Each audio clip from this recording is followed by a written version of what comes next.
উত্তরে পরমাণু শক্তিধর চীন, পশ্চিমে আরেক পরমাণু শক্তিধর পাকিস্তান।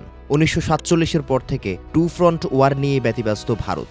2024 সালে ক্ষমতার পালাবদলের পর এ তালিকায় যুক্ত হয়েছে বাংলাদেশের নাম। অর্থাৎ ত্রিমুখী হামলা ঠেকাতে সীমান্তে সার্বক্ষণিক পাহারা দিয়ে যাচ্ছে ভারতীয় সামরিক বাহিনীর সদস্যরা।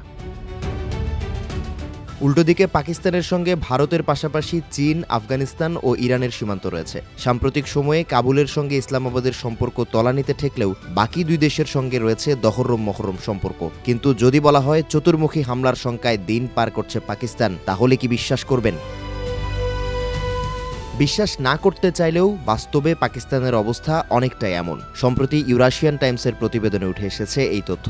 প্রতিবেদনে উল্লেখ করা হয় ৮,০০০ কিলোমিটার দীর্ঘ সীমান্তে সুরক্ষা প্রদান পাকিস্তানের জন্য রীতিমতো দুঃস্বপ্নে পরিণত হয়েছে। বর্তমানে ভারত সীমান্তের প্রায় ৩৫০০ কিলোমিটার ও আফগানিস্তান সীমান্তের প্রায় ২৫০০ কিলোমিটার অর্থাৎ পূর্ব ও পশ্চিম ফ্রন্ট অ্যাক্টিভ রয়েছে। নয়াদিল্লি ও কাবুলের সঙ্গে যদি যুদ্ধ শুরু হয়ে যায়, সেক্ষেত্রে ৫,৭৫৩ কিলোমিটার সীমান্ত রক্ষায় ইসলামাবাদের সেনাদের ঘাম ছুটে যাবে। তবে এখানেই শেষ নয়, কারণ ইরানের সঙ্গে প্রায় ১,০০০ কিলোমিটার দীর্ঘ সীমান্তে ওত পেতে রয়েছে বেলুচিস্তান লিবারেশন আর্মি BLA-এর যোদ্ধারা। স্থলভাগের ৩ দিকে সকল সেনা মোতায়েন করা হলেও বাকি থাকবে সমুদ্রভাগ।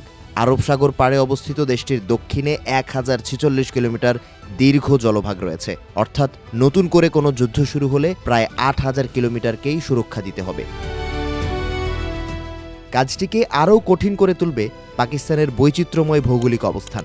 দেশটির পূর্ব প্রান্ত থেকে পশ্চিম প্রান্তের সর্বোচ্চ দূরত্ব ১,১২৫ কিলোমিটার, আর উত্তর থেকে দক্ষিণ ভাগের দূরত্ব ১৮০০ কিলোমিটারের চেয়ে বেশি। ফলে সেনা ও রসদ সরবরাহ কল্পনার চেয়েও কঠিন হয়ে উঠবে। এ সুযোগেই ৫৪ বছর পর আবারও ভাগ হতে পারে পাকিস্তান।